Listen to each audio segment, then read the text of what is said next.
अस्सलाम वालेकुम दोस्तों। एशिया ते काल पाण लेक्चर कयो। कल पंहिंजी कचहरी एशिया ते हुई ऐं अॼु जो ॿियो हिसो आहे सो एशिया सां लाॻापियल जेके ॿिया मौज़ू आहिनि या ॿिया मुंहिंजा एस्पेक्ट्स आहिनि उन्हनि ते पाण जिन लेक्चर में कचहरी में ॻाल्हाईंदासीं।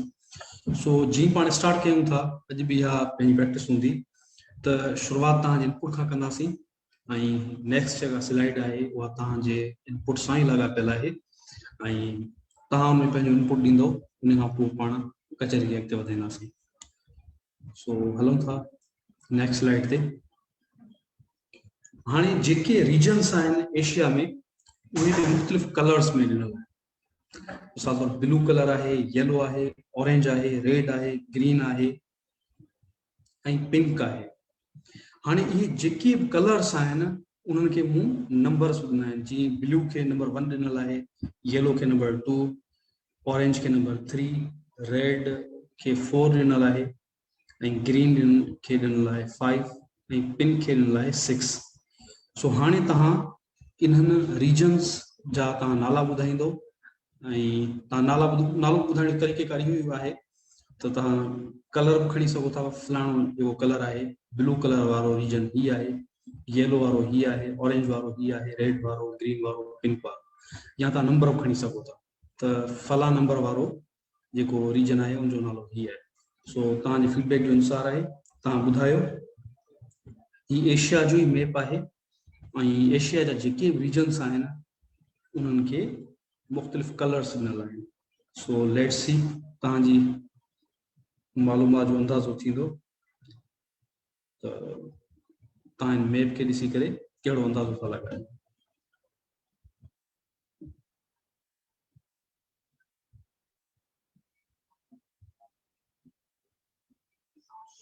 अस्सलाम वालेकुम दोस्तों।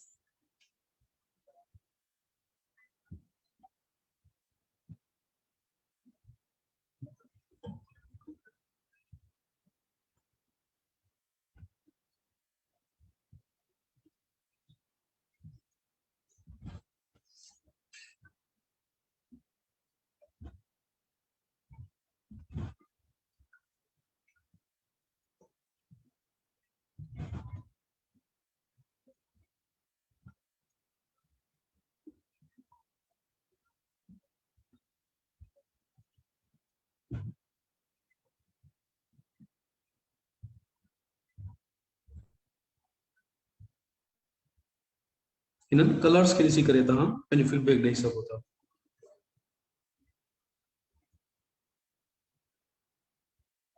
जेके कलर्स आहिनि उहे मेंशन पिया कनि या डिस्क्राइब पिया कनि हिकिड़े मख़सूस रीजन खे।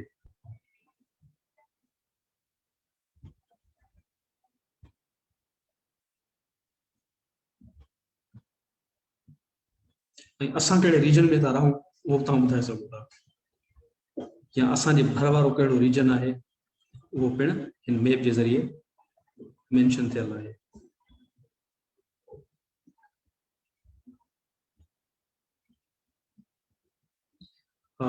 जाम शबाना चए थी अस्सलाम वालेकुम, मोहम्मद असलम चए थो अस्सलाम वालेकुम। वालेकुम सलाम दोस्तों। हाणे शुरूआत कयूं था मोहम्मद असलम जे फीडबैक खां। त रेड कलर चए थो साउथ एशिया आहे, पिंक कलर मिडल ईस्ट आहे, येलो फार ईस्ट आहे। ठीकु आहे, अञा 2 कलर ॿिया रहिया।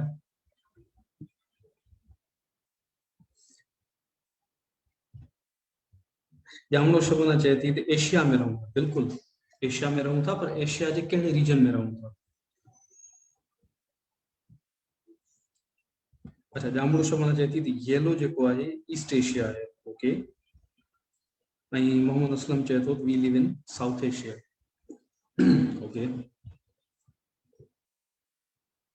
हाणे कलर्स खे ॾिसी करे तव्हां ॿुधाए सघो था त कहिड़ा रीजन्स आहिनि। Blue, yellow, orange, red, green and pink. ही कलर्स ॾिनल आहिनि रीजन्स खे। ही बिल्कुलु बेसिक लेवल जो सवाल आहे ऐं एॾो को मुश्किल सवाल न आहे। तव्हां मैप खे ॾिसी करे ॿुधाए सघो था। तारिक लिगारी चए थो साउथ एशिया। ओके। मैप्स जी जेकर तव्हांखे बुनियादी मालूमात अची थी वञे त जोग्राफिकल जेके फीचर्स आहिनि धरती जा उन्हनि खे सम्झण में तव्हांखे इलाही आसानी थींदी, छो त जेके जोग्राफिकल फीचर्स आहिनि धरती जा उहे मैप्स जे थ्रू सम्झाया था वञनि। उन करे मैप्स जी इंतहाई बुनियादी अहमियत आहे।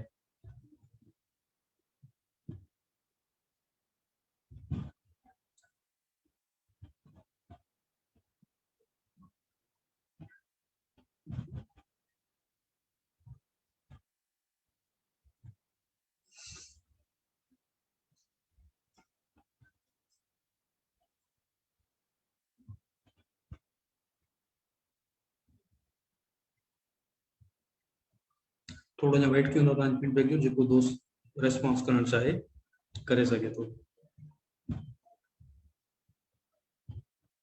हिननि कलर्स खे ॾिसी करे तव्हां अंदाज़ो लॻायो कहिड़ा कहिड़ा रीजन्स आहिनि एशिया में, या पाण खितो चई सघूं था त कहिड़ा खिता आहिनि ऐं एशिया कहिड़नि खितनि में या रीजन्स में विरहायल आहे या हिस्सनि में विरहायल आहे।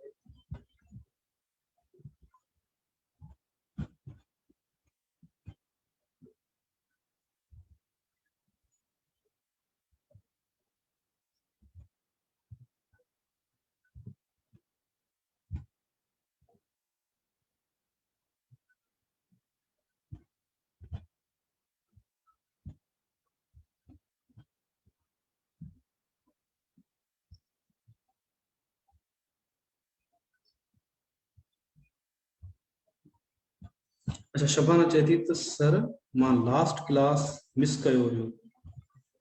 अच्छा, लास्ट क्लास जेको हुयो उहो बि एशिया जे बारे में हुयो ऐं उनमें जेको फिज़िकल जोग्राफी आहे एशिया जी, कहिड़ा माउंटेन आहिनि, कहिड़ियूं माउंटेन रेंजिस आहिनि, कहिड़ा रिवर्स आहिनि, उन हवाले सां पाण में कचहरी कई हुई ऐं ॿिया कुझु एस्पेक्ट्स हुया।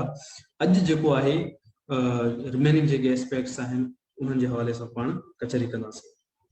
सो हाणे वधीक फीडबैक से अचूं था। मोहम्मद असलम चए थो त ब्लू जेको आहे वो सेंट्रल एशिया है, ऑरेंज साउथ ईस्ट एशिया है। ओके, साइमनास कलर्स जाना बेखना कलर्स सां गॾु तव्हां इहो ॿुधायो त कहिड़ा रीजन्स आहिनि। अच्छा, ग्रीन जेको आहे उहो चए थो थी वेस्ट एशिया है, नॉट श्योर। अच्छा, साइमनास चए थी कुछ पार्ट पिंक न ग्रीन जो। हाणे तव्हां ॿुधायो त इनखे कंक्लूड कयूं, छो त टाइम घटि आहे पाण वटि, वरी ॿियूं काफ़ी सारियूं स्लाइड्स आहिनि जिन ते पाण खे कचहरी करणी। हाणे मां तव्हां हिकिड़े दफ़ा वरी ॿुधाए थो। हाणे हिते 6 कलर्स ॾिनल आहिनि, यानी एशिया 6 रीजन्स में विरहायल आहे। पहिरीं जेको कलर ॾिनल आहे ब्लू, इहो नॉर्थ एशिया कंसिडर थींदो आहे या इनखे पाण रशिया चई सघूं था। हीउ जेको ब्लू कलर तव्हां ॾिसो था हीउ रशिया आहे। येलो जेको कलर आहे इहो फार ईस्ट आहे, उन में चाइना अचे थो ऐं जापान अचे थो, कोरिया, ताइवान, इहे मुल्क अची था वञनि।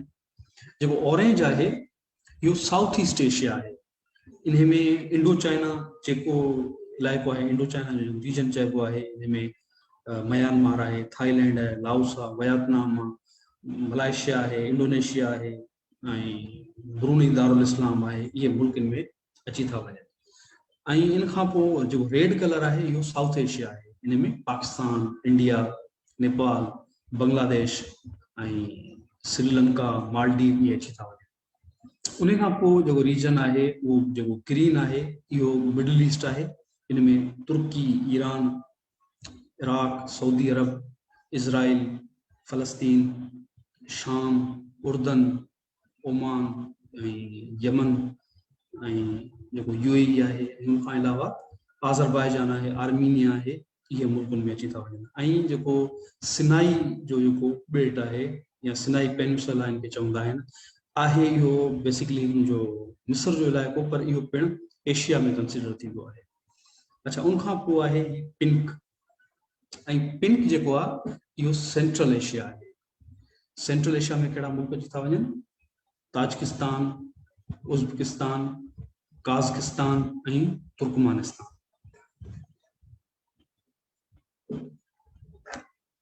Let's move on. हाणे अचूं था एशिया जे क्लाइमेट ते। एशिया जो जेको क्लाइमेट आहे वो कीअं आहे? The climate of Asia is dry across southeastern region with dry across much of the interior. Some of the largest daily temperature ranges on earth occur in western part of Asia. The monsoon circulation dominates across southern and eastern regions due to the Himalayas, forcing the formation of a thermal low which draws in moisture during the summer. Southwestern region of the continent experienced low relief as a result of the subtropical high pressure belt. They are hot in summer, warm to cool in winter, and may snow at higher altitudes. Siberia is one of the coldest places in the northern hemisphere and can act as a source of Arctic air mass for North America. The most active places on earth for tropical cyclone activity lies northeast of Philippines and south of Japan.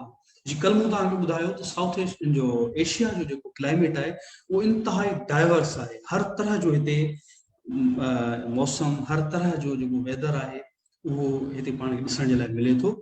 पर हिन जे जेकॾहिं weather patterns जी ॻाल्हि कयूं या माहौल जी ॻाल्हि कयूं त जेको साउदर्न हिसो आहे उहो गरम आहे ऐं मींहं उते पवनि था। ख़ासि तौर ते साउथ ईस्टर्न जेको इलाइक़ो आहे एशिया जो उहो ट्रॉपिकल रीजन में अचे थो। उनमें साउथ ईस्ट में मिसाल तौर ते इंडोनेशिया आहे, त एशिया जो वॾे में वॾो जेको ट्रॉपिकल जेको फॉरेस्ट आहे वो इंडोनेशिया में आहे ऐं मलेशिया में आहे। उनखां अलावा इंडो चाइना वारो जेको इलाइक़ो आहे, इंडो चाइना वारो कहिड़ो इलाइक़ो? उनमें म्यांमार, थाईलैंड, लाओस, वियतनाम इहे मुल्क अचनि था। उनखे इंडो चाइना चयो थो वञे छाकाणि वो इंडिया ऐं चाइना जे बिल्कुलु विच ते आहे, त तारीख़ी तौर ते उनखे इंडो चाइना चयो थो वञे। इहो जेको रीजन आहे इहो ईंदे साउथ चाइना ताईं इन्हनि समूरनि इलाइक़नि में जेको बरसातूं तमामु घणियूं पवनि थियूं ऐं उते ट्रॉपिकल फॉरेस्ट आहिनि ऐं जेको ह्यूमिड इलाइक़ो आहे हिते घिम तमामु घणी आहे।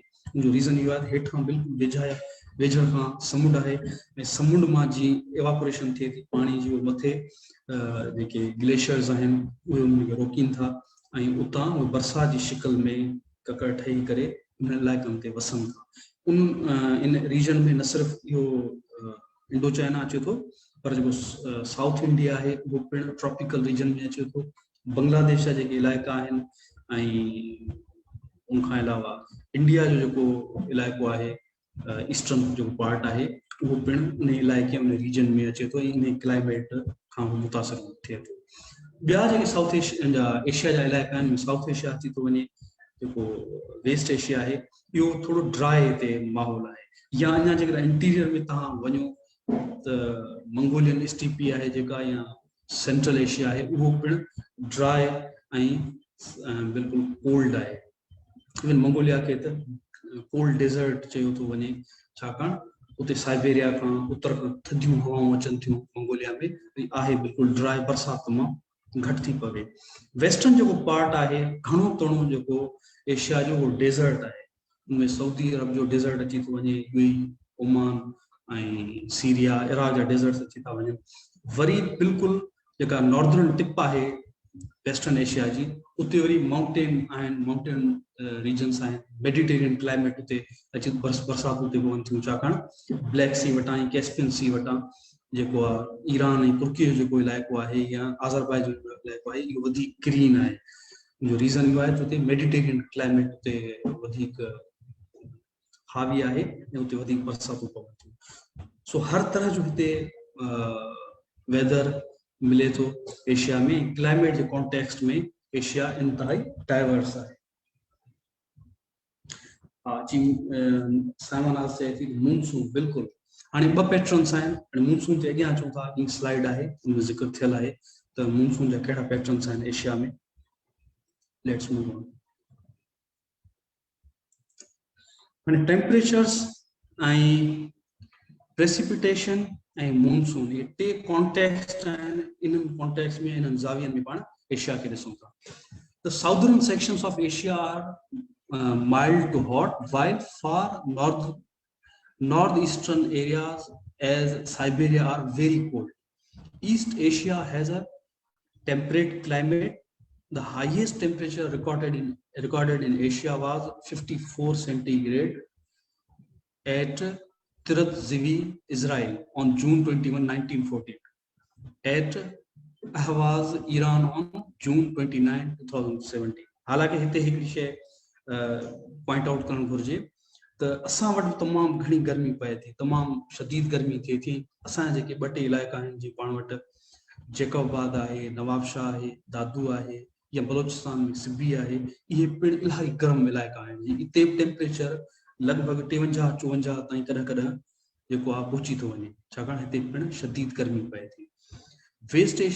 West Central Asia experiences some of the largest diurnal temperature ranges on Earth. The lowest temperature measured was -67 centigrade at Varsovyansk and Oymyakon, both in Sakha Republic of Russia on February 7, 1892 and February 6, 1933 respectively. हाणे जेको Siberia वारो जेको area आहे, जेको Siberia जो पूरो reason अची थो वञे, इनमें इलाही सारियूं रिपब्लिक्स आहिनि जूं रशिया जूं. उते तमामु घणी सर्दी पवे थी. उनजो रीज़न इहो आहे त नॉर्थ पोल उतां बिल्कुलु वेझो आहे ऐं आर्कटिक जेको उते रीजन आहे उतां थधियूं हवाऊं अचनि थियूं ऐं उहो उन्हनि इलाइक़नि खे तमामु घणो थधो रखनि थियूं. जेको साइबेरियन रीजन आहे ऐं नॉर्दर्न जेको पार्ट आहे रशिया जो, इंतहाई सर्द आहे. हिते ज़िक्र कयल आहे त सफ़ा लोएस्ट जेको टेम्परेचर रिकॉर्ड कयो वियो आहे एशिया में, उहो रशिया में रिकॉर्ड कयो वियो. Precipitation. A large annual rainfall minimum composed primarily of deserts stretches from the Gobi Desert in Mongolia southwest through the Talcaman Desert in western China, the Thar Desert in western India, and Iranian plateau into the Arabian Desert in the Arabian Peninsula. Rainfall around the continent is across its southern portion from eastern India and northeast India across the Philippines, Indochina, Malay Peninsula, Malay Archipelago, and southern China into Korean Peninsula, Taiwan, and Japan due to the monsoon adverting moisture primarily from the Indian Ocean into the region, Indian Ocean and Pacific too. तो हाणे जेको घिम जो या इकड़ी चइजे जेको मींहं जो जेको गर्दान आहे या जेको साइकिल आहे एशिया में, उहो घणो तणो जेको नज़र अचे थो या घणो तणो जेको एक्टिव नज़र अचे थो, इहो साउथ ईस्ट एशिया में ऐं साउथ एशिया जे कुझु हिस्सनि में, उनमें श्रीलंका, साउथ इंडिया, वेस्टर्न घाट जा कुछ इलाइक़ा, ईस्टर्न घाट जा कुछ इलाइक़ा जेके इंडिया जा आहिनि, या वरी बांग्लादेश आहे, या ईस्टर्न इंडिया जा कुछ इलाइक़ा आहिनि, उनमें अची थो वञे, आसाम अची थो वञे, नागालैंड वारा इलाइक़ा अची था वञनि. इहे तमामु घणा वेट आहिनि. इंडो चाइना वारो समूरो इलाइक़ो वेट आहे ऐं तमामु घणी उते जेको बरसाति पए थी. वरी तव्हां हेठि वञो फिलीपाइंस ताईं, ताइवान या जेको साउदर्न चाइना आहे, इहो पिणु तमामु घणो वेट आहे, उते बरसातूं तमामु घणी पवनि थियूं. हाणे अचूं था त उन्हनि बरसातनि पवण जो पैटर्न कहिड़ो आहे ऐं उन में वॾे वॾो जेको पैटर्न अमल दख़ल आहे उहो मॉनसून जो बरसाति.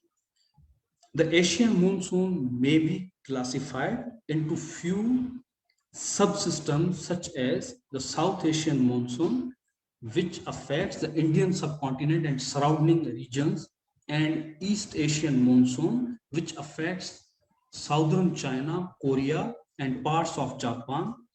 The southwestern summer monsoon occur from June through September. हाणे ही ॿ पैटर्न्स आहिनि या ॿ चई सघूं था सब सिस्टम्स आहिनि ऐं छाकाणि ही तय थींदा आहिनि हवाउनि जे रुख ते।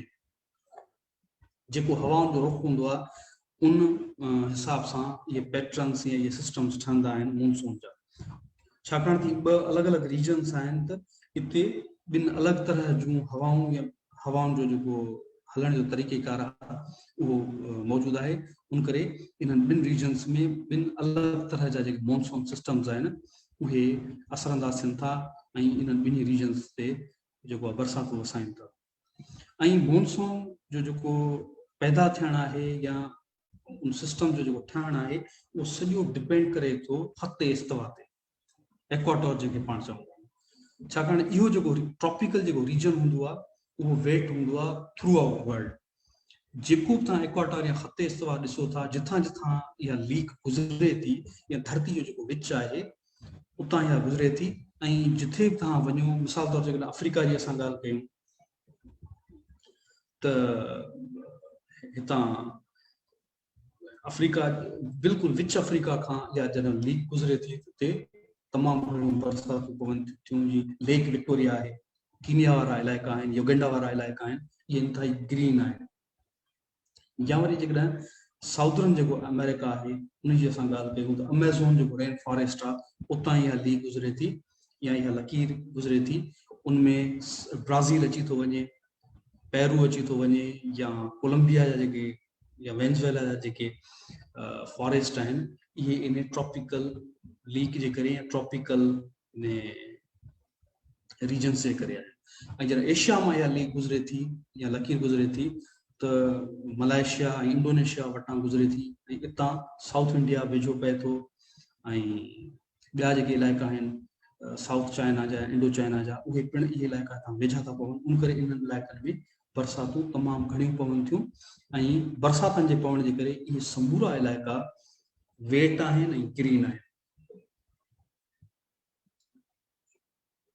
हाणे अचूं था ट्रॉपिकल साइक्लोन्स ते। मूं जीअं तव्हांखे ॿुधायो जेके ट्रॉपिकल इलाइक़ा आहिनि उहे तमामु घणा एक्टिव हूंदा आहिनि इन कॉन्टेक्स्ट ऑफ वेदर ऐं तमामु घणियूं हुते बरसातूं पवनि थियूं। Tropical cyclones form in any month of the year across the northwest Pacific Ocean and concentrate around June and November in the northern Indian Ocean, the area just northeast of Philippines, in the most active place on Earth for tropical cyclones to exist.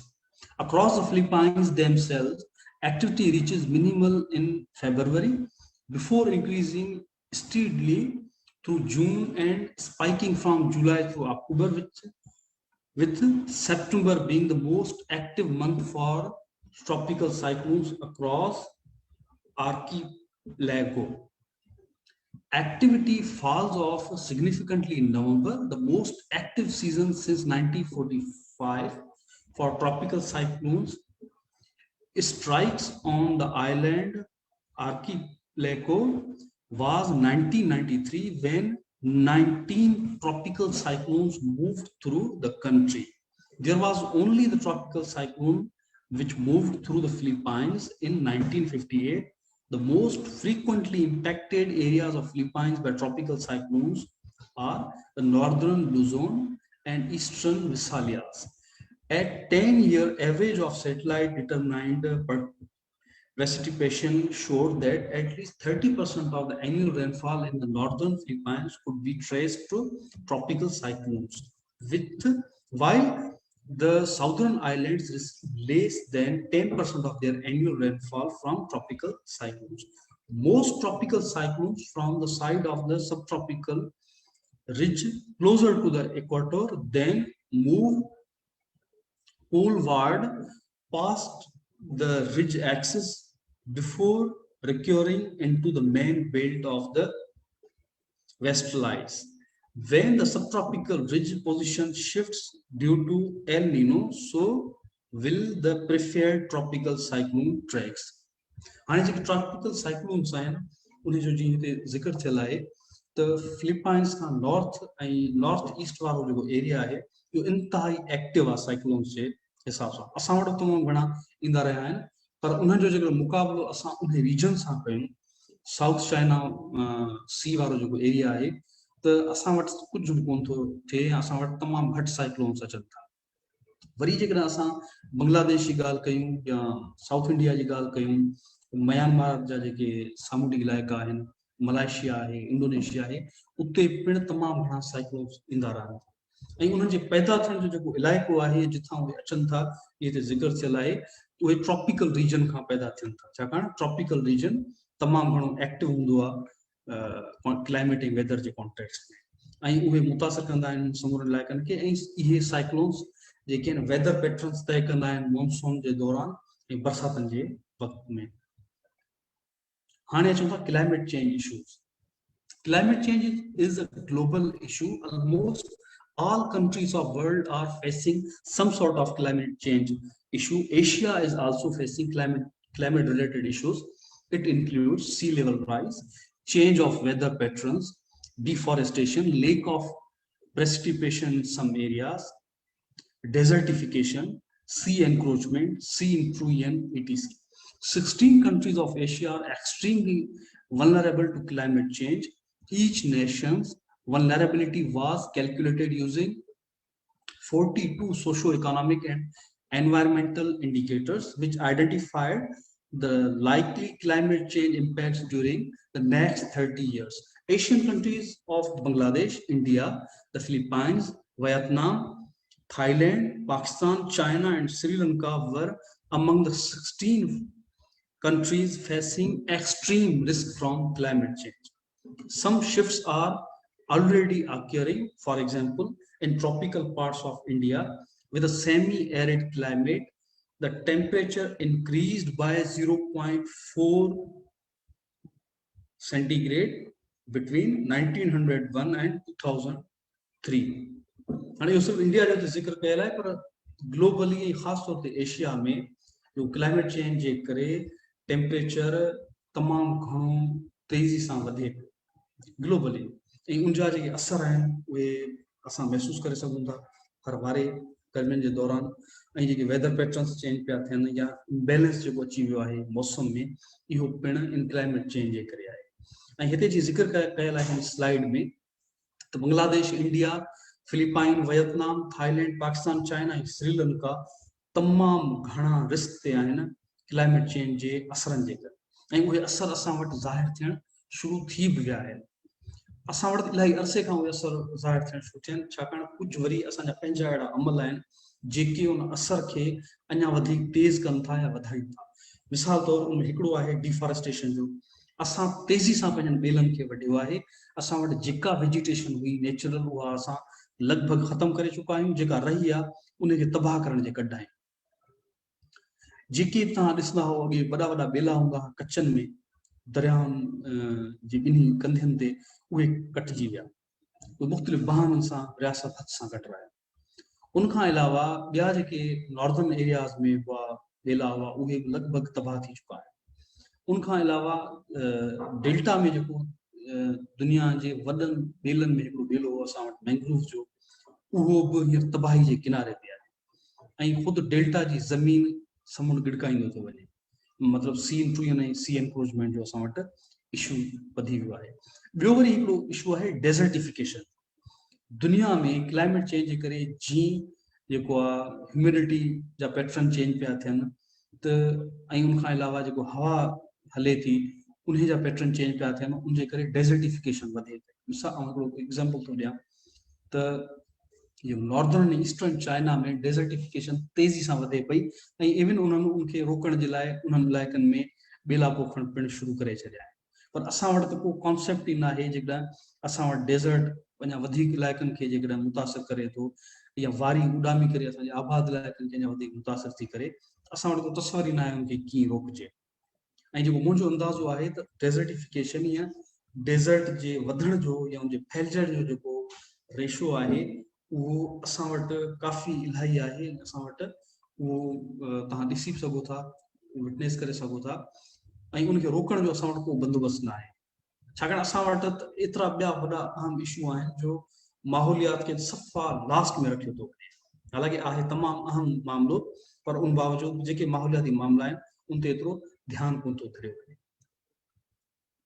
हाणे हिन में तव्हां climate ॾिसी सघो था, ऐं climate जा जेके रीजन्स आहिनि या उन्हनि जी जेका क्लासिफिकेशन हिते थियल आहे हिन मैप में तव्हां ॾिसी सघो था ऐं कलर्स में इन क्लासिफिकेशन खे ज़ाहिर कयल आहे। मिसाल तौर जेकॾहिं असां एरिड या डेज़र्ट क्लाइमेट ते वञूं था त तव्हां जेके एरिड ऐं जेके हॉट इलाइक़ा आहिनि या गर्म जेके जिन में रेगिस्तानी तरह जो माहौल आहे या मौसम आहे उहे तव्हां इलाइक़ा ॾिसी सघो था हिते कलर में शो कयल आहे। मिसाल तौर इनमें पाकिस्तान, ईरान, ईस्ट जेको वेस्टर्न इंडिया आहे, सॼो जेको अरेबियन पेनिनसुला आहे, इहे इनमें ये रेड कलर में ये शो कयल आहिनि इलाइक़ा, छाकाणि हिते एरिड क्लाइमेट आहे। या तव्हांखे ॿियो एग्जाम्पल हिते ॾियां थो त ट्रॉपिकल जेको रेन फॉरेस्ट वारो इलाइक़ो आहे, जो ट्रॉपिकल रीजन आहे, उहो ब्लू में ॾेखारियल आहे। उनमें कहिड़ा इलाइक़ा अची था वञनि? इंडोनेशिया, मलेशिया, इंडो चाइना ऐं बांग्लादेश, इंडिया जा इलाइक़ा अची था वञनि। इहे ट्रॉपिकल एरियाज़ आहिनि। या असां चऊं था ग्रीन ते, ग्रीन जेको ज़ाहिर करे थो कलर, उहो टेम्परेट रीजन खे ज़ाहिर थो करे। या मिसाल तौर असां बिल्कुलु डार्क ग्रे ते वञूं था, इहो पोलर फॉर्स खे या टंड्रा खे ज़ाहिर थो करे। हिते मुख़्तलिफ़ कलर्स जेके आहिनि मुख़्तलिफ़ क्लाइमेट टाइप्स खे ज़ाहिर था कनि। सो लेट्स मूव ऑन, अॻियां वधूं था पाण। Forest of Asia. हाणे एशिया में जेके ॿेला आहिनि, असां वटि कुझु बि न आहे। हाणे असां ॿियनि मुल्कनि जे बारे में पढ़ी करे इहो अंदाज़ो था लॻाए सघूं दुनिया में ख़ासि तौर ते एशिया में केतिरा ॿेला आहिनि। South and South Asia is one of most important areas of tropical rainforest. Southeast Asia alone has 50% of global rainforest by area and volume या biomass. दुनिया जो 15% जेको रेन फॉरेस्ट आहे वो साउथ ईस्ट एशिया में है। उनमें इंडोनेशिया, मलेशिया, इंडो चाइना जा इलाइक़ा अची। हिते वॾे में वॾो जेको कंट्रीब्यूटर आहे एशिया में फॉरेस्ट जो, वो रशिया आहे एरिया जे हिसाब सां, छाकाणि तमामु वॾो एरिया आहे रशिया जो। ऐं ॿियो त रशियन्स जेके आहिनि उहे हर वक़्तु पंहिंजे माहौल खे एतिरो छेड़ींदा कोन आहिनि जीअं असां कढ लॻल आहियूं पंहिंजनि कुदरती वसीलनि जे। The Russian forestry industry is a set of Russian industries related to wood harvesting and processing. As one of the oldest sectors in country's economy, Russia's timber industry contribute to bring in about 20 billion per year.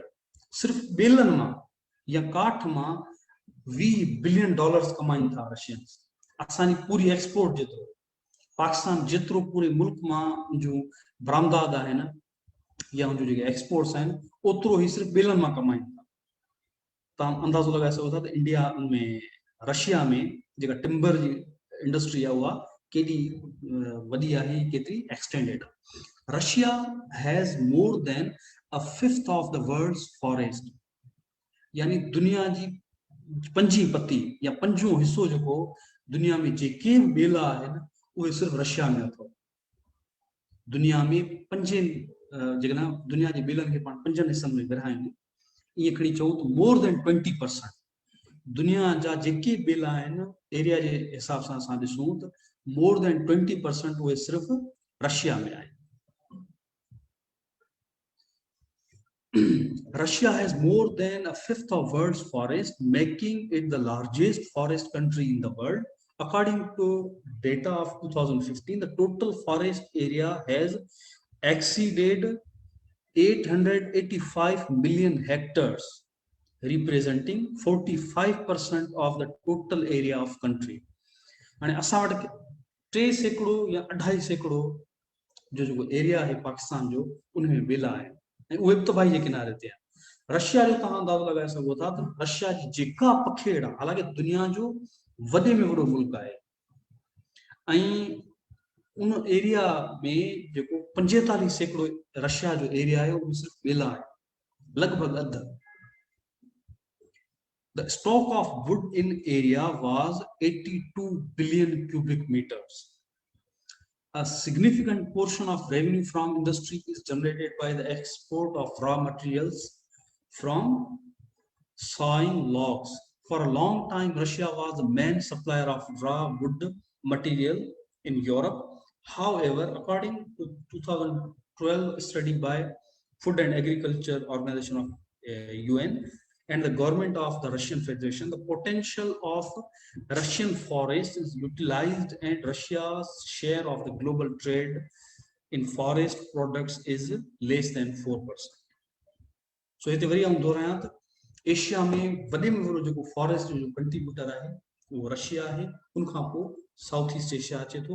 बाक़ी ॿिया जेके मुल्क आहिनि, India आहे, उनमें India जो contribution आहे ऐं कुझु थोरा घणा ॿेला तव्हांखे ईरान ऐं तुर्की में नज़र ईंदा, बाक़ी मुल्क मैदान आहे। बाक़ी तव्हांखे किथे ॿेलो एशिया में नज़र न ईंदो। ख़ासि तौर ते जेकॾहिं असां पाकिस्तान जी ॻाल्हि कयूं त असां वटि त ॿेला जेको आहे ॾिसण वटां न आहे। ऐं बाक़ी जेको अरबन जो जेको अरब सबूरनि जो रीजन आहे उते तव्हांखे वारी उॾाम मिलंदी, उते त ॿेलनि जो तस्वर ई न आहे। सो साउथ ईस्ट एशिया, रशिया ऐं चाइना ऐं इंडिया, इहे जेके इलाइक़ा आहिनि ॿेलनि जे हवाले सां लीडिंग कंट्रीब्यूटर्स आहिनि एशिया। हाणे हिते थोरो ॾिनल आहे एरिया जे हिसाब सां केतिरो कहिड़ो मुल्क आहे जेको कंट्रीब्यूट थो करे ओवरऑल एशिया जे ॿेलनि में। त सभिनि खां वधीक जेके ॿेला आहिनि पापुआ न्यू गाइना में आहिनि ऐं उहे 81.9 मिलियन हेक्टर्स में आहिनि। ॿिए नंबर ते जेकॾहिं असां ॾिसूं त म्यांमार आहे, टे नंबर ते थाईलैंड आहे। हिते थोरो एरिया ॾिनल आहे केतिरनि हेक्टर्स में, केतिरनि मिलियन हेक्टर्स में उहो एरिया अचे थो या उहो कंट्रीब्यूट करे थो को मुल्क। सो ही स्लाइड ॾिसी करे तव्हां अंदाज़ो लॻाए सघो था। मिसाल तौर इंडिया जो असां अंदाज़ो लॻायूं त 9.9 मिलियन हेक्टर्स ॿेला आहे। कोलंबिया जो जेकॾहिं असां कंबोडिया जो मिसाल वठूं त 3.1, वियतनाम में 6.1, लाओस में 7.5, मलेशिया में 13.5, त ही मिलियन हेक्टर्स में ॿेला आहिनि। हाणे ही तव्हां एरिया ॾिसी सघो था जिथे उहे ॿेला मौजूदु आहिनि। मिसाल तौर इंडो बुर्मा या इंडो चाइना वारो जेको इलाइक़ो आहे, हिते जेके डार्क ग्रीन आहे इहो ॿेलनि खे ज़ाहिर करे थो।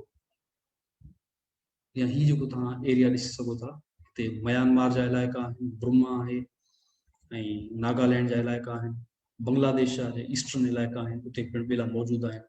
इंडिया जे इहो ईस्टर्न घाट आहे, उते ॿेला मौजूदु आहिनि। ही ॾिसी सघो था तव्हां साउथ इंडिया जो जेको ही तमिलनाडु वारो इलाइक़ो आहे ऐं मलयालम वारो इलाइक़ो आहे, हिते पिणु ॿेला मौजूदु आहिनि। या श्रीलंका में पिणु ॿेला मौजूदु आहिनि। ही इंडोनेशियन जेके आइलैंड्स आहिनि, ही इंडोनेशिया ऐं मलेशिया जो गॾियल आइलैंड आहे, हिते तव्हां ॿेला ॾिसी सघो था। हाणे ग्लोबली जेकॾहिं असां ॾिसूं त जेके ट्रॉपिकल फॉरेस्ट आहिनि उहे किथे किथे आहिनि। मुंहिंजी तव्हांखे ॿुधायो त जिथां बि इक्वाटोर गुज़रे थी उहे इलाइक़ा वेट ऐं ग्रीन हूंदा आहिनि। हाणे हिते ॾिसो, ही लकीर जिन्हनि इलाइक़नि खां गुज़रे थी या जेके इलाइक़ा हिन लकीर खे वेझा आहिनि उते तव्हांखे ॿेला नज़र ईंदा ऐं तमामु वॾी पखेड़ में उहे ॿेला मौजूदु। दुनिया में वॾे में वॾो जेको ट्रॉपिकल फॉरेस्ट आहे उहो साउथ अमेरिका में आहे। उनमें अमेज़ॉन रिवर जे ॿिन्ही पासनि खां जेकियूं अमेज़ॉन जूं हरतूं नदियूं आहिनि उते तव्हांखे उहो ॿेलो नज़र ईंदो। ऐं उनजो जेको तक़रीबन मोर देन 60% जो एरिया आहे उहो ब्राज़ील में आहे। उनखां अलावा बोलिविया ऐं पेरू, कोलंबिया ऐं ॿिया जेके मुल्क आहिनि हिते उहे पिणु कंट्रीब्यूटर आहिनि रेन फॉरेस्ट जे। या ही अफ्रीका वटां हितां जॾहिं गुज़रे थी लकीर, या ही इंडोनेशिया ऐं मलेशिया इंडो चाइना वारा जेके इलाइक़ा आहिनि हिते पिणु तमामु वॾी पखेड़ में ॿेला मौजूदु आहिनि। हाणे अचूं था रशिया। हाणे ही रशिया जो मैप आहे, इनखे तव्हां ॾिसी सघो था त ही जेके ग्रीन ऐं डार्क ग्रीन जेके एरियाज़ आहिनि इहे समूरा ॿेलनि खे रिप्रेज़ेंट कनि था। हाणे तव्हां ॾिसी सघो था त रशिया जा इलाइक़ा केतिरा सरसब्ज आहिनि। तमामु ख़ूबसूरत ॿेला ऐं तमामु नेचुरल जेके एरियाज़ आहिनि उते मौजूदु आहिनि। नेचर जे कॉन्टेक्स्ट में जेकॾहिं तव्हां ॾिसो इंतिहाई ख़ूबसूरत ऐं वॾा वॾा नेचुरल हैबिटेट्स रशियन फेडरेशन में मौजूदु आहिनि। ऐं जेको हिनजो साउदर्न पार्ट आहे, सेंट्रल पार्ट आहे, वेस्टर्न पार्ट आहे, ईस्टर्न जेको पार्ट आहे, हर जॻह ते तव्हांखे वॾा वॾा ॿेला नज़र ईंदा रशियन फेडरेशन में। ये समूरा जेके इलाइक़ा तव्हां ॾिसो पिया ग्रीन, ये समूरा ॿेलनि खे ज़ाहिर कनि था जेके फॉरेस्ट मौजूद आहिनि रशिया में। ही कुछ तस्वीरूं हूं तव्हां सां शेयर करण पिया चाहियूं। हाणे तव्हां हिन खे ॾिसी करे अंदाज़ो लॻाए सघो था त यार ही मुल्क आहिनि जेके पंहिंजनि कुदरती वसीलनि जी हिफ़ाज़त कनि था, पंहिंजनि जेका उन्हनि वटि नेचर जी ब्यूटी आहे उनखे प्रोटेक्ट कनि था। उन इहो ई रीज़न आहे त उते माहौल बहितर आहे, उन्हनि वटि वसीला मौजूद आहिनि ऐं उहे ऑर्गनाइज़्ड बि आहिनि ऐं उते जेके नेचुरल हैबिटेट्स आहिनि उहे मौजूद बि आहिनि। हाणे इहे मुख़्तलिफ़ इलाइक़ा आहिनि, उन्हनि इलाइक़नि खे ही ज़ाहिर कनि थियूं तस्वीरूं। ऐं सॼे रशिया में जीअं तव्हां ॿुधायो त मोर देन 45% रशियन टेरिटरी जेका आहे उहा ॿेलनि ते आधारियल आहे। सो तमामु ख़ूबसूरत नज़ारा ॾिसण वटा आहिनि रशिया जे अंदरि। हाणे जेकॾहिं एशिया ते असां अचूं ऐं ओशनिया, त जेके कंट्रीब्यूटर आहिनि ॿेलनि जा उन में मिसाल तौरु जीअं ऑस्ट्रेलिया आहे, एशिया ते वेझो आहे थी, जो एशिया ऐं ओशनिया में 22% ॿेलनि खे ऑस्ट्रेलिया कंट्रीब्यूट थो करे, China 28%, Indonesia 12%, India 9%, Myanmar 4%, Papua New Guinea जेको आहे उहो 4%, जापान 3%, मलेशिया 3%, ॿिया जेके मुल्क आहिनि रिमेनिंग उहे 36%। पाकिस्तान में तव्हां नालो ई न वठंदो, हिते असां वटि ॿेला तव्हांखे नज़र न ईंदा, असां वढी छॾिया ऐं असांजी रियासत हथ सां वढराए छॾिया त जीअं सुभाणे को मुखालिफ़ हुते वञी करे लिकी करे का तहरीक न हलाए। हाणे लैंग्वेजिस ही मैप शो थो करे जेके लैंग्वेजिस आहिनि एशिया में या जेके लैंग्वेज फैमिलीज़ आहिनि उहे ज़ाहिर कनि थियूं। मिसाल तौरु जेकॾहिं इंडो यूरोपियन लैंग्वेजिस ते असां अचूं त उनमें ही समूरियूं लैंग्वेजिस अची थियूं वञनि ऐं उहे ब्लू कलर में या ब्लूइश कलर में ज़ाहिर कयल आहे। या जेकॾहिं असां मंगोलियन या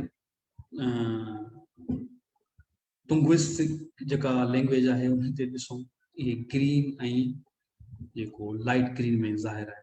या जेकॾहिं असां तुर्किक लैंग्वेजिस में ॾिसूं त उहे किथे किथे मौजूदु आहिनि, कहिड़नि कहिड़नि इलाइक़नि में मौजूदु आहिनि।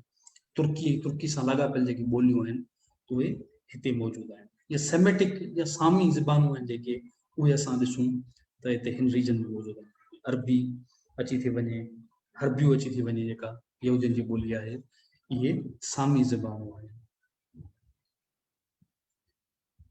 या ही येलो कलर ज़ाहिर थो करे कैस्पियन लैंग्वेजिस खे। या जेकॾहिं असां अचूं त द्रावड़ी ज़बाननि ते ही कलर तव्हां ॾिसी सघो था, साउथ इंडिया में ही द्रावड़ी ज़बाननि खे ज़ाहिर करे थो। या ऑस्ट्रो एशियन जेके लैंग्वेजिस असां ॾिसणु चाहियूं त हिते हिन रीजन में असां ॾिसी सघूं था। हाणे ही मूं थोरी लिस्ट ॾिनी आहे छाकाणि मूं कोशिशि कई आहे त जेके अहम एस्पेक्ट आहिनि एशिया जा उन्हनि खे पाण कवर कयूं। हाणे साउथ एशिया में जेके मॉडर्न दौर में जेके थिया आहिनि, इशूज़ थिया आहिनि या कन्फ्लिक्ट्स थिया आहिनि, उन्हनि जी मूं हिकिड़ी लिस्ट ॾिनी आहे। हू इलाही सारा कन्फ्लिक्ट्स आहिनि, पर मूं कोशिशि कई आहे त मिसाल तौरु पार्टीशन ऑफ इंडिया जेको वॾो कन्फ्लिक्ट हुयो, चाइनीज़ सिविल वार आहे जेका इहे सम्झो 30s खां शुरू थी ऐं वञी करे 40s जे एंड में वञी करे कंक्लूड थी। या कश्मीर कन्फ्लिक्ट आहे, बलूचिस्तान कन्फ्लिक्ट आहे, नेक्सलाइट ऐं माउस जेका इंसर्जेंसी आहे इंडिया में, कोरियन वार आहे, फ्रेंच इंडो चाइना वार आहे, वियतनाम वार आहे, इंडोनेशिया मलेशिया कन्फ्रंटेशन आहे, 1959 तिब्बतियन जेका अपराइजिंग आहे जेका चाइना जे ख़िलाफ़ थी हुई, या साइनो वियतनामी वार आहे, बांग्लादेश लिबरेशन वार आहे, या जिंगकियांग कन्फ्लिक्ट आहे जेको वेस्टर्न चाइना में थियो हुयो, उते अञा ताईं उते शोरिश मौजूदु आहे। या ईरानियन रेवोल्यूशन आहे, सोवियत अफगान वार आहे, ईरान इराक वार आहे, या कंबोडियन किलिंग फील्ड्स आहे, इंसर्जेंसी ऑफ लाओस आहे, लिबनानी सिविल वार आहे, या श्रीलंकन सिविल वार आहे, 1988 मालदीव्स कोपदियात आहे, या डिसोल्यूशन ऑफ सोवियत यूनियन आहे, गल्फ वार आहे, या नेपाली जेका सिविल वार आहे, या Indo Pakistani wars and conflict 3-4 जंगूं जेके लॻियूं पाकिस्तान इंडिया जे विच में उहे आहिनि। वेस्ट पापुआ कन्फ्लिक्ट आहे, या फर्स्ट नेगर्नो कारबाख वार आहे जेको हुते वेस्टर्न एशिया में जेको लगी हुई आर्मीनिया ऐं आज़रबाईजान जे विच में कि 1989 जेको तियानमेन स्क्वायर प्रोटेस्ट आहिनि या Indonesian occupation of East Timor आहे या 1999 पाकिस्तानी क़ब्ज़ियात आहे या वार इन अफगानिस्तान आहे जेका अञा ताईं हले पई या इराक वार आहे या साउथ थाईलैंड इंसर्जेंसी आहे द 2006 थाई क़ब्ज़ियात आहे या बुर्मीज़ सिविल वार आहे या सफरून रेवोल्यूशन आहे कुर्दिश टर्किश कॉन्फ्लिक्ट आहे जेको वॾे ज़माने खां हले पियो या अरब स्प्रिंग्स आहिनि या अरब इज़राइली कॉन्फ्लिक्ट आहे इहो बि 7-8 सदियुनि खां हले पियो या सीरियन सिविल वार आहे साइनो इंडियन वार आहे या 2014 थाई क़ब्ज़ियात आहे या मोरो कॉन्फ्लिक्ट आहे इन फिलीपाइंस या Islamic state of Iraq and Lebanon जेका आईसिस वारो जो कॉन्फ्लिक्ट हो या तुर्किश जेका इन्वेजन आहे सीरिया जे कुर्दनि जे बहाने सां सीरिया जे मुख़्तलिफ़ इलाइक़नि ते कंट्रोल कयो तुर्की या रोहिंग्या क्राइसिस आहे म्यांमार में या सऊदी अरेबियन लेड इंटरवेंशन आहे जेका यमन में सऊदी पटको ॿधे इस्लामी मुल्कनि जो लीडर थियण जी कोशिशि कई मासूम यमनियन खे क़त्ल कयो आहे उनजो ज़िक्र आहे हिते या हांगकांग प्रोटेस्ट आहिनि या 2020 चाइना इंडिया जेको उन्हनि जे विच में ॾे वठि थी आहे इन्हनि जी या उनखां पोइ क़ब्ज़ियात आहे म्यांमार वारो जेको हींअर 2021 में थियो आहे आंग सान सूची खे जेको आहे कढी करे ऐं आर्मी वरी साईं हिकिड़े परचम जे साए तले हिकु थी विया आहिनि सो इहे मुख़्तलिफ़ कॉन्फ्लिक्ट्स आहिनि तव्हां ॾिसी सघो था जेके मॉडर्न एजिस में एशिया में थिया आहिनि हाणे ही रिलीजियस डिस्ट्रीब्यूशन आहे एशिया जी एशिया में जेके बि रिलीजियस आहिनि उहे मुख़्तलिफ़ कलर्स में ॾेखारियल आहिनि मिसाल तौर ते जेको ग्रीन कलर आहे ऐं ही कलर मेजॉरिटी खे ज़ाहिर कंदा मिसाल तौर जिथे तव्हां ग्रीन कलर ॾिसो पिया उन्हनि इलाइक़नि में या उन्हनि स्टेट्स में मुस्लिम्स मेजॉरिटी में आहिनि या जिथे ही तव्हां ऑरेंज टाइप जेको ही कलर ॾिसो पिया उते हिंदूज़ जेके आहिनि उहे मेजॉरिटी में आहिनि त ही कलर्स जेके आहिनि मुख़्तलिफ़ रिलीजियस एफिलिएशन खे ज़ाहिर कनि था इन कलर्स के तव्हां ॾिसी सघो था ऐं ही उन्हनि रिलीजन्स के ज़ाहिर करण जे लाइ आहे जेके एशिया में मौजूद आहिनि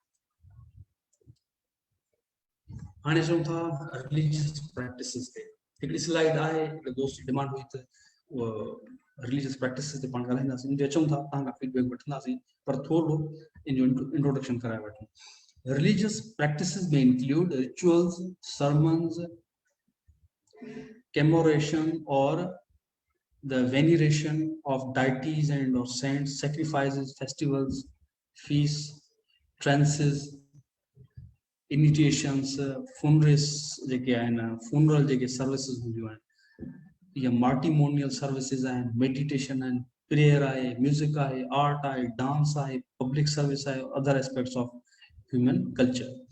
There are estimated 10,000 distant religions worldwide. लगभग 10,000 दुनिया में धर्म या religions मौजूद हैं. About 84% of the world's population is affiliated with Christianity, Islam, Hinduism, Buddhism, or some form of folk religion. उनमें कुछ Chinese religion या Japanese Taoism. The religiously unaffiliated demographic includes those who do not identify with any particular religion, atheist या agnostics. इनके पाण सूफी चई सघूं था उहे जेके पंहिंजे पाण खे कंहिं धर्म सां कोन था ॾेखारीनि उन्हनि खे एग्नोस्टिक्स चइबो आहे ऐं उहे चवंदा आहिनि असांजो कंहिं धर्म सां को तालुक न आहे असां इंसानियत ते यकीन रखूं वरी जेके एथीस्ट आहिनि उहे सफ़ा एक्सट्रीम ते आहिनि उहे चवनि था बाबा को रिलीजन आहे कोन ऐं को अलाह कोन्हे को ऐं हीअ जेका काइनात हमेशह मौजूदु सो ही थोरो रिलीजियस प्रैक्टिसिस जे हवाले सां आहे असल जेका कम जी शइ आहे उन ते नेक्स्ट स्लाइड में पाण हलूं था वरी ग्लोबली जेका रिलीजन जो डिस्ट्रीब्यूशन आहे ही मैप उनखे ज़ाहिर करे थो त कहिड़ा कहिड़ा रिलीजन्स आहिनि ऐं हिते कलर्स में उन्हनि रिलीजन्स जी आइडेंटिफिकेशन लाइ मिसाल जे लाइ तव्हांखे ॾेखारियां थो डार्क ग्रीन आहे वो सुन्नी इस्लाम के ज़ाहिर करे तो लाइट ग्रीन जेको आहे इस्लाम जे ॿियनि फॉर्म्स खे जेको आहे या ख़ासि तौर ते शीयत खे जेको आहे उहो ज़ाहिर करे थो। या जेकॾहिं असां हिते ऑरेंज ते अचूं त ही हिंदू मत खे ज़ाहिर करे थो। या मिसाल तौर असां हिते ब्लू ते अचूं था त प्रोटेस्टेंट जेका क्रिश्चियनिटी आहे हुनखे ज़ाहिर करे थो। ऐं हिते जेको तव्हां मिक्स में ॾिसो था मुख़्तलिफ़ शेड्स एंड कलर जा मतिलबु हिते मिक्स में रिलीजन्स मौजूदु आहिनि। मतिलबु का बि हिकिड़ी मज़हबी जेका बिरादरी आहे उहा अक्सरियत में हुते न आहे। हाणे क्रिटिक्स रिलीजन जे बारे में, critics of religion in general में portray religion as one or more of the outdated, harmful to individual, harmful to society, and impediment to progress of science, a source of immoral acts or customs, a political tool for social control. Most dangerous aspect of religious people is interference of faith or use of religion in states matter. And हिते मूं तव्हांजे लाइ हिकिड़ो सवाल छॾियो आहे। हूं त इलाही सारियूं रस्मूं आहिनि, जेकॾहिं हिकिड़े रिलीजन जी तव्हां रस्म ते वञो त तव्हांखे ईअं सम्झो त ॾींहं खपनि हुन में कंप्लीट करण जे लाइ, छो त इलाही कॉम्प्लेक्स ऐं इलाही एक्सटेंसिव ही डिस्कशन आहे। हर रिलीजन जूं अलॻि अलॻि रस्मूं आहिनि ऐं उन्हनि ते केरु बि एतिराज़ करे सघे थो। असां पंहिंजे कॉन्टेक्स्ट में ॾिसूं था ऐं हिते जेको सवाल उथारियो आहे उहो इन हवाले सां आहे त do you think state and religion should be separate, if yes why. ही वॾे मां वॾो एस्पेक्ट जेको आहे न उहो आहे रिलीजन जो स्टेट जे मैटर्स में इंटरफेयर करणु। हिते मूं तव्हांजे लाइ सवाल छॾियो आहे, उन ते तव्हां पंहिंजो जवाबु ॾियो त do you think state and religion should be separate, if yes why. अञा सिंधी में तव्हां ॿुधणु चाहियो त ॿुधायां त छा मज़हब ऐं रियासत हिक ॿिए खां अलॻि हुजणु घुरिजनि, जेकॾहिं हा त छो, ऐं जेकॾहिं तव्हां चओ था न इहे गॾु हुजनि त तॾहिं बि छो, तव्हांखे हिते रेस्पॉन्स ॾियणु घुरिजे ऐं तव्हां इहा रेस्पॉन्स वेट आहे। लेट्स सी तव्हांजो कहिड़ो रेस्पॉन्स आहे। रियासत ऐं मज़हब खे आया गॾु हुजणु घुरिजे, अलॻि हुजणु घुरिजे, जेकॾहिं गॾु हुजणु घुरिजे त छो, या जेकॾहिं उहे हिक ॿिए खां अलॻि हुजनि त छो। हिते तव्हांजे फीडबैक ते अचूं था मज़हब ऐं रियासत खे छा गॾु हुजणु घुरिजे या इहे हिक ॿिए खां अलॻि हुजनि।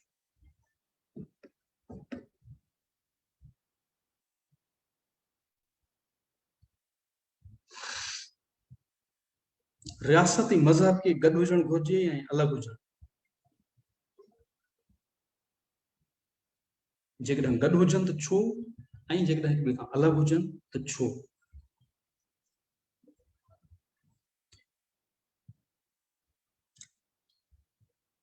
Do you think state and religion should be separate? If yes, why? And if no, again why?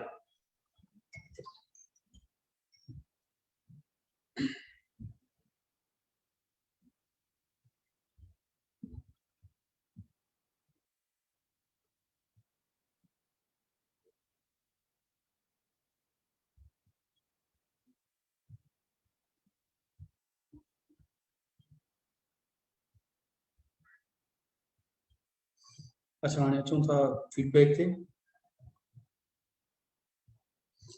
Mohammad Aslam चए थो बिल्कुलु हुजणु घुरिजनि, रियासत ऐं मज़हब ॿई अलॻि शयूं आहिनि।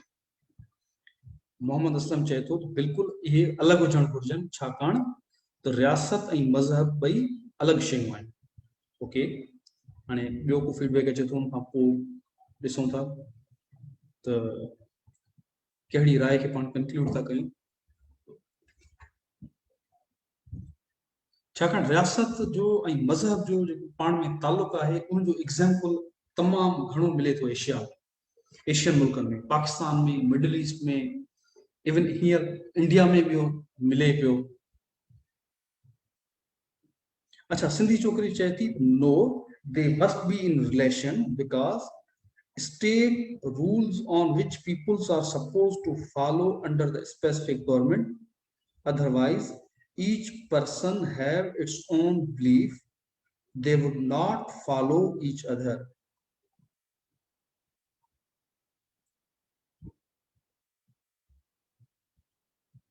No, they must be in relation because states set rules on which peoples are supposed to follow under the specific government. Otherwise, each person will have its own belief. They would not follow each other. थोड़ो अञा इनके specify करे लिखो हा त अञा वधीक बेहतर हो. बहरहाल मां हिते अचां थो, हिते एक्सप्लेन कयां थो त तव्हां छा पिया चवणु चाहियो.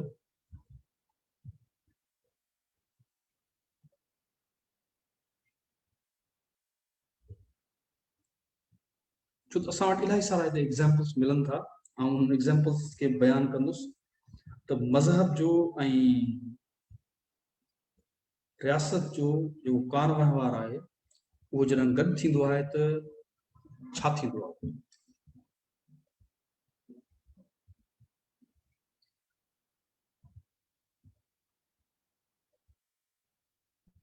अच्छा, मोहम्मद असलम चए थो त मुल्क में केतिरनि ई मुल्कनि जा माण्हू रहनि था, उन करे रियासत सेक्युलर हुजणु घुरिजे. मतिलबु केतिरनि मुल्कनि या केतिरनि मज़हबनि जा माण्हू रहनि था.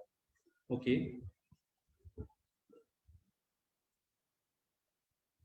हाणे तव्हांखे ॿुधाए वञा त रियासत जेका आहे उहा हिकिड़ी पॉलिटिकल अथॉरिटी आहे. ठीकु आहे, रियासत छा हूंदी आहे, हिकिड़ी पॉलिटिकल ऐं लीगल एंटिटी आहे, सियासी ऐं कानूनी एंटिटी आहे. उन करे उनखे पंहिंजे कानूनी ऐं सियासी लुबादे में हुजणु घुरिजे. अञा आउं उनखे एक्सप्लेन कयां. अच्छा, हिकिड़ो वरी फीडबैक आयो आहे तो सर अगर हर पर्सन वटि मज़हब ऐं रियासत अलॻि थींदा त पोइ कंहिं हिकु कानून ते अमल कोन थींदो, हर कंहिंजो अलॻि नज़रियो हूंदो. अच्छा, ठीकु आहे, ठीकु आहे, हाणे हिन ते पाण वज़ाहत कयूं था. हाणे पहिरियों तव्हांखे ॿुधाए वञा त रियासत कहिड़ी शइ आहे, रियासत कहिड़ी बला जो नालो आहे. रियासत हिकिड़ी सियासी ऐं कानूनी एंटिटी आहे. ठीकु आहे, I am gonna repeat again. रियासत हिकु कानूनी ऐं आइनी एंटिटी आहे. या कानूनी शिकल में या सियासी शिकल में रियासत मौजूद हूंदी आहे. उन करे उनखे हमेशा सियासी ऐं कानूनी शिकल में हुजणु घुरिजे. ॿिया जेके बि एस्पेक्ट्स आहिनि उहे उन में शामिल न थियणु घुरिजनि, इंक्लूडिंग रिलीजन. छो उन ते आउं चवां थो, छो त हिकिड़े ख़िते में, हिकिड़े इलाइक़े में हिक खां वधीक बिलीफ रखंदड़ माण्हू रही सघनि था. थी सघे थो हिकु अहिड़ो मुल्क आहे जंहिंमें हिक खां वधीक मज़हब जा माण्हू रहंदा हुजनि, या अॻियां हली करे हिक खां वधीक मज़हबनि वारा माण्हू उन रीजन या इलाइक़े में रहनि. जेकॾहिं तव्हां मज़हब जे बुनियाद ते कानून ठाहियो था त मज़हब में जेके रिस्ट्रिक्शन्स आहिनि उन्हनि खे तव्हांखे फॉलो करणो पवंदो. ऐं जॾहिं तव्हां मज़हब ते जे बुनियाद ते कानून ठाहियो था त हर मज़हब ॿिए मज़हब खे काफ़िर थो चए, हर मज़हब ॿिए मज़हब खे ग़लति थो चवे, हर मज़हब ॿिए मज़हब जे माण्हुनि खे पाण खां कमतर या घटि थो सम्झे, ऐं हर मज़हब जो माण्हू ॿिए मज़हब जे माण्हुनि खे मॉडिफाई करण जी कोशिशि थो करे. कीअं? मिसाल तौर ते मुस्लमान हूंदो, उनजी इहा हमेशह ख़्वाहिश हूंदी त जेको मुस्लमान न आहे उहो मुस्लमान थी वञे. इहा ख़्वाहिश हूंदी न उनजी. जेकॾहिं को ईसाई आहे त उहो चाहींदो मज़हबी तौर ते, जेकॾहिं को ईसाई आहे त उहो चाहींदो जेको ईसाई न आहे उहो पिणु ईसाई थी वञे. ऐं तव्हां सोचो त इहा सोच जेकॾहिं स्टेट वटि अचे ऐं स्टेट जा धणी इन सोच जा हुजनि त पोइ उन स्टेट में रहंदड़ ॿिया जेके माण्हू आहिनि, मिसाल तौर ईसाइनि जेका स्टेट आहे, जेका मज़हबी तौर ते कट्टर ईसाई आहे, त उहा छा चवंदी, असांजे इलाइक़े में जेको मुस्लमान रहे उहो ईसाई थी वञे, या ईसाइयत जे मुताबिक़ जेको कैल्सा जे मुताबिक़ या चर्च जे मुताबिक़ जेके रूल्स आहिनि उहे सभिनी खे फॉलो करणा आहिनि. थी सघे थो उहो चर्च या उहा कैल्सा वधीक टैक्स रखी छॾे ॿिए मज़हब जे माण्हुनि ते.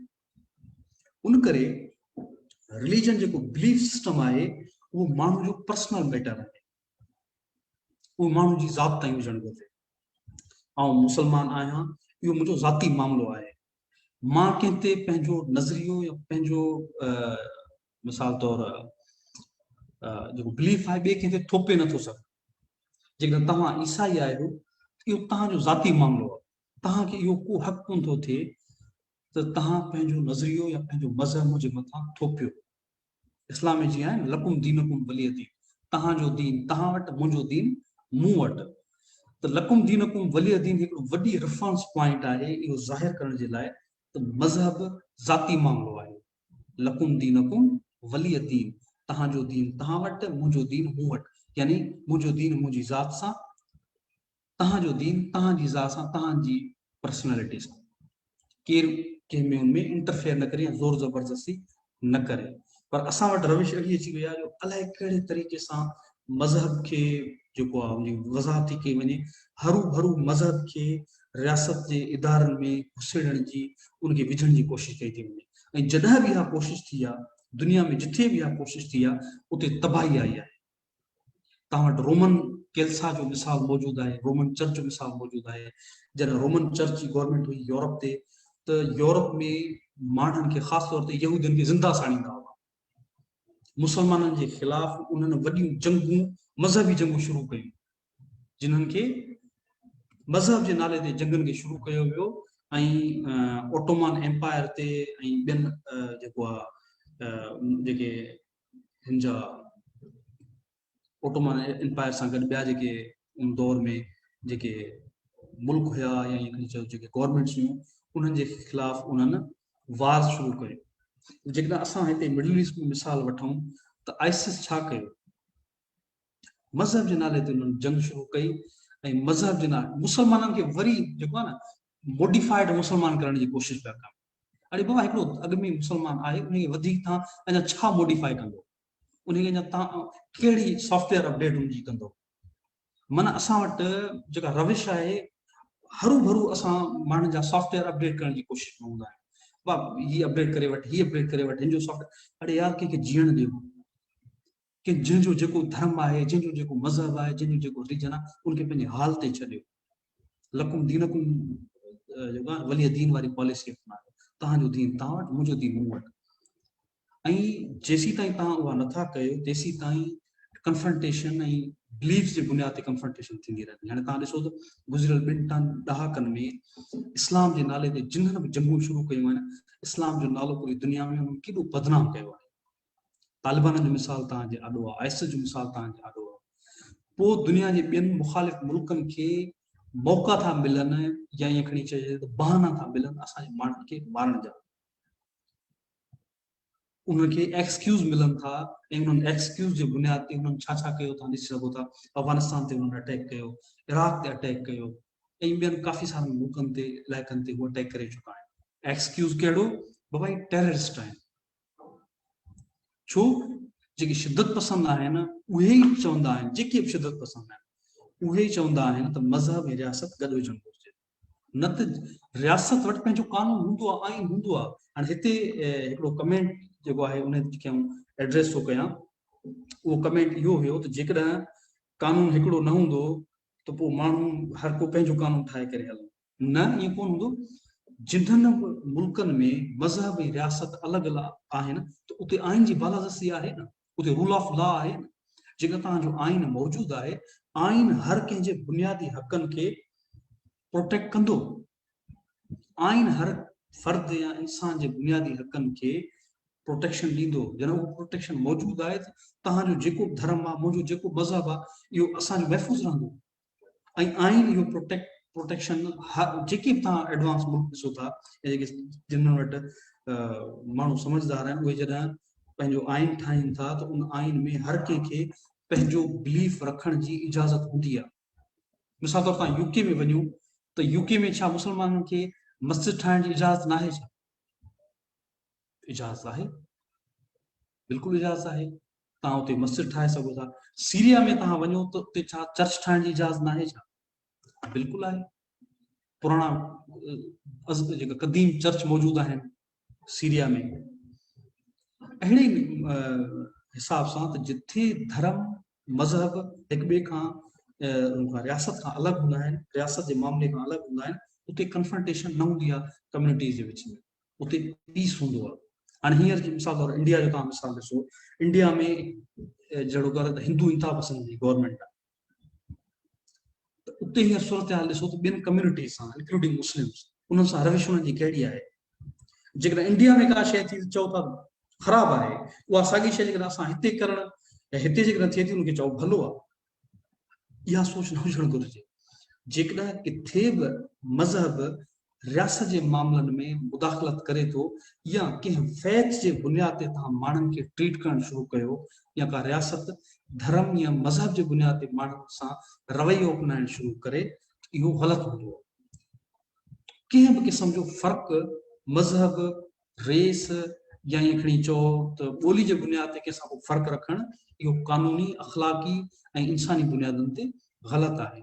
जीअं असां ॿोली जे बुनियाद ते कंहिंखे घटि वधि नथा चई सघूं, साॻे नमूने सां असांखे कंहिं बि माण्हू खे कंहिंजे अक़ीदे जे बुनियाद ते घटि वधि न सम्झणु घुरिजे। केरु निमाज़ पढ़े थो, केरु मंदर में वञे थो, केरु कैलसा में वञे थो, केरु केॾांहुं नथो वञे, उनजो पंहिंजो मसइलो आहे। हर कंहिंखे पंहिंजे जेको आहे ख़ुदा खे जवाबु ॾियणो आहे। उनजे करे इहे शयूं असां हिकु माण्हू ते छॾियूं त माण्हू कंहिं शइ में बिलीव रखे थो, उन ते बिलीव रखे। ॿियो असां ख़ुदा ते छॾियूं त ख़ुदा कंहिं खां कहिड़ो सुवाल जवाबु थो करे। असां हिते पटको ॿधी करे इहो तय न कयूं त फलाणो काफ़र आहे, फलाणो बुरो आहे, फलाणो ख़राबु आहे, इहो तय करण जो असांखे हक़ कोन थो थिए।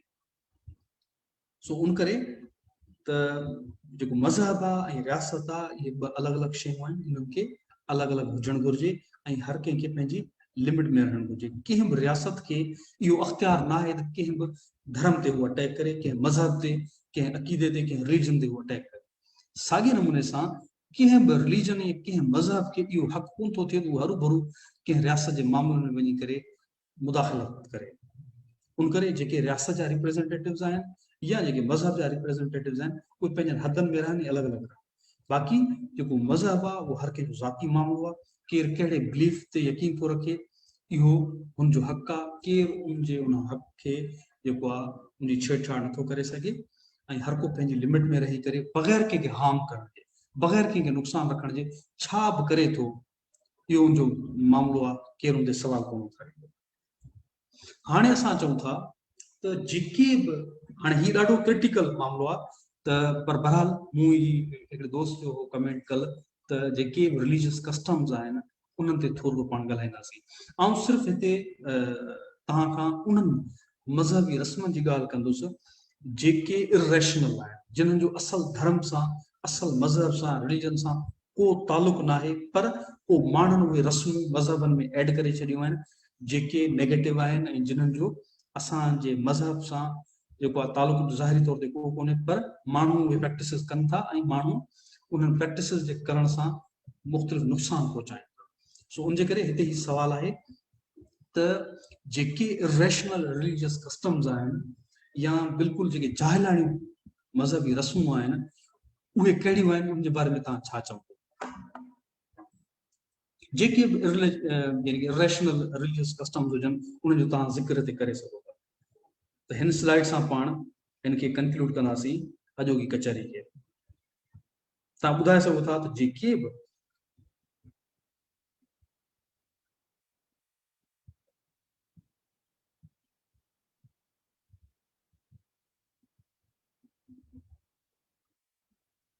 अच्छा जी, मिसाल तौर हाणे कुछ कमेंट आयल आहिनि जेके मां पढ़ां थो। मोहम्मद असलम चए थो state is that have defined territory, have a population, have a government and it must be independent within their boundaries and free from external force. Exactly. Yes, ये डेफिनेशन आहे, इहा लीगल डेफिनेशन आहे। छाकाणि जेका रियासत आहे उहा पॉलिटिकल ऐं लीगल एंटिटी आहे, पॉलिटिकल ऐं लीगल स्ट्रक्चर आहे। उन करे उनजो कंहिं अक़ीदे सां या कंहिं रिलीजन सां को वास्तो हुजण ई न घुरिजे। ऐं ॿियो जी मिसाल तौर कमेंट आहे त सर हिननि पूरे मिडल ईस्ट खे तबाह बर्बाद करे छॾियो, सभु मुस्लिम्स पाण में पिया विढ़नि। हक़ीक़त आहे, असां मुस्लमान ॾिसो मिडल ईस्ट में ऐं पाकिस्तान जे अंदरि बि हिक ॿिए खे कोन था सऊं। धर्म जे बुनियाद ते जॾहिं तव्हां मामला सेटल करण जी कोशिशि कयो, उहे हमेशह जेको आहे नेगेटिव इम्पैक्ट्स खे जनम ॾींदा ऐं उहे ख़राबु आहे। उन करे धर्म जे बुनियाद ते, मज़हब जे बुनियाद ते कंहिंखे ट्रीट करण ई न घुरिजे। धर्म, मज़हब, रिलीजन हर कंहिंजो पंहिंजो ज़ाती मामलो, जेको जंहिं शइ ते बिलीफ रखे थो। अच्छा, रफ़िया आवाज़ी चए थी त शबे महराज मुबारक हो आल, महिरबानी। हाणे शबे महराज सभिनी खे मुबारक, पर हिन कमेंट हिन स्लाइड ते जेकर तव्हां को कमेंट करणु चाहियो त ज़रूरु कयो। त जेके रिलीजियस जेके रैशनल रिलीजियस कस्टम्स आहिनि उन्हनि जो जेकर तव्हां हिते फीडबैक ॾियो, तव्हां ज़रूरु ॾियो। अहिड़ियूं रस्मूं जेके बिल्कुलु जाहिलाणियूं आहिनि ऐं उन्हनि जो असल मज़हब सां को तालुक़ु आहे कोन, पर माण्हुनि उहे पाण इंक्लूड कयूं आहिनि ऐं उन्हनि जो तमामु घणो नेगेटिव इम्पैक्ट थो पवे सोसाइटी ते या माण्हुनि ते, उन्हनि जो तव्हां हिते ज़िक्र करे सघो था। अहिड़ियूं रस्मूं जेके बिल्कुलु रैशनल आहिनि, इतकियूं आहिनि, जाहिलाणियूं आहिनि ऐं उहे असांजे मज़हब में ज़ोरी शामिल थी वियूं आहिनि।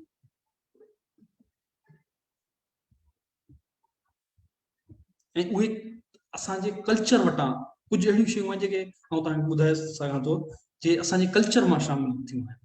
जेके बि असांजा कल्चरल बैकग्राउंड्स हुया ऐं उन बैकग्राउंड वारा जेके माण्हू हुया उन्हनि अची करे उहे रस्मूं उनमें शामिल कयूं ऐं उन रस्म जे शामिल थियण जे करे उहे हाणे मज़हबी रस्मूं सम्झियूं थियूं वञनि।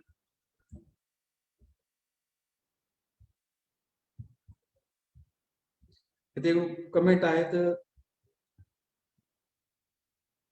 पीरी मुरीदी मज़ारनि ते औलाद खणणु, बिल्कुलु जेकर पीरी मुरीदी जी असां ॻाल्हि कयूं या मज़ारनि ते जेको औलाद खणण जी ॻाल्हि कयूं त इस्लाम में, मज़हब इस्लाम में इहो को तसवर ई न हुयो अॻु में।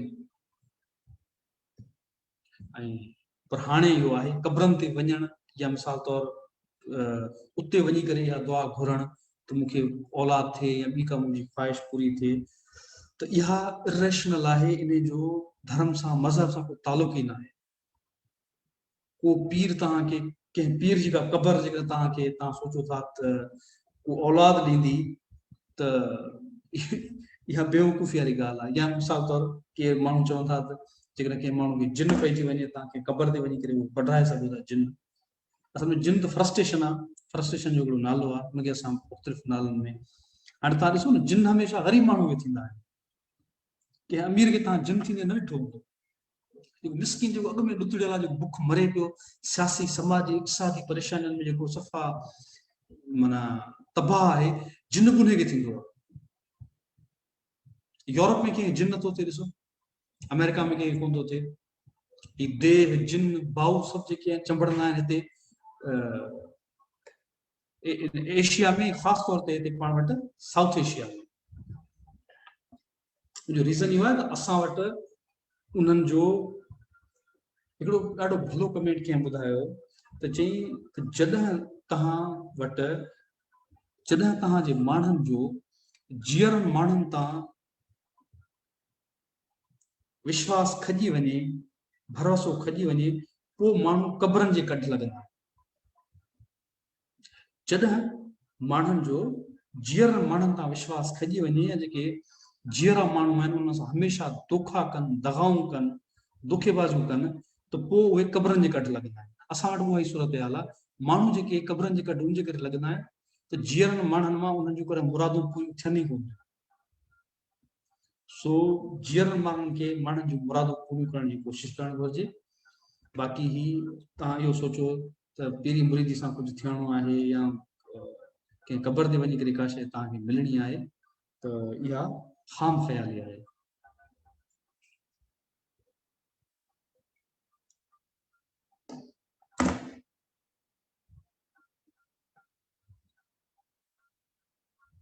So let's move on. हाणे हिते हिकु ॿ शयूं पाण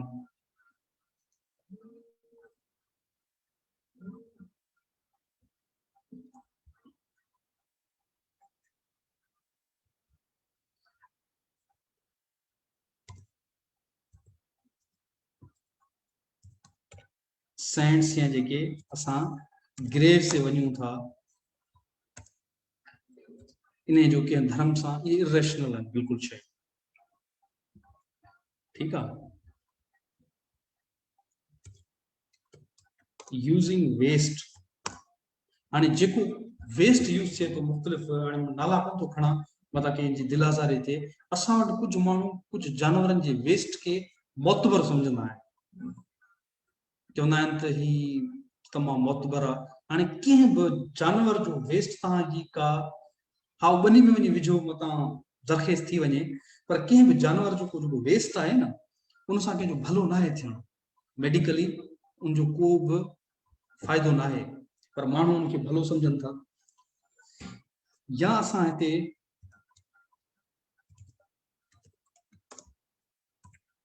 ॿी हिकिड़ी शइ थिए थी ॾाढी, उन ते तव्हां कंहिं बि हिते ज़िक्र न आहे कयो, जेको असां वटि ज़ंजीर ज़नी थिए थी, इहो इनजो ॾाढो नेगेटिव इम्पैक्ट पवे पियो पूरी सिंध में।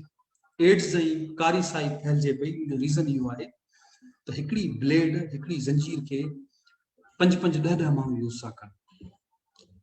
इहो तमामु ग़लति अमल आहे ऐं इन सां बीमारियूं फैलिजनि थियूं। उनजे करे हिते नंढड़ी गुज़ारिश इहा आहे, तव्हांखे जेकॾहिं ग़म करिणो आहे, ॾुख करिणो आहे, अज़ादारी करणी आहे, पंहिंजी ब्लेड पाण यूज़ कयो, कंहिंखे यूज़ न करणु ॾियो। हिकिड़े कमरे में क़ैद थी करे पंहिंजे पाण खे जेतिरो बि तव्हांखे वढिणो आहे वढी छॾियो। कोशिशि कयो तव्हांजी ब्लेड खे ॿियो को हथु न हणे, ॿियो को यूज़ न करे, मतां तव्हांजी बीमारी कंहिं ॿिए खे लॻे या ॿिए कंहिंजी बीमारी तव्हांखे लॻे।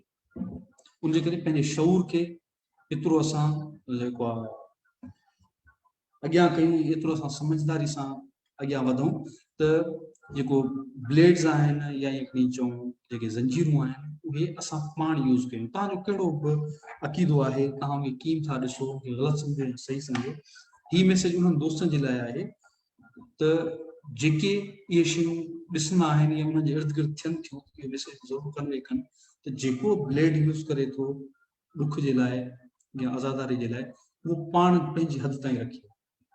पहिरीं ॻाल्हि त इहा शइ करणु न घुरिजे, उनजो को मज़हब सां वास्तो डायरेक्टली आहे कोन, पर केरु करे थो त उनजी आज़ादी आहे, पंहिंजे पाण खे भले उहो हार्म पहुचाइणु चाहे थो, नुक़सानु पहुचाइणु चाहे थो पहुचाए, पर उहो तव्हां पंहिंजे पाण ताईं रखो।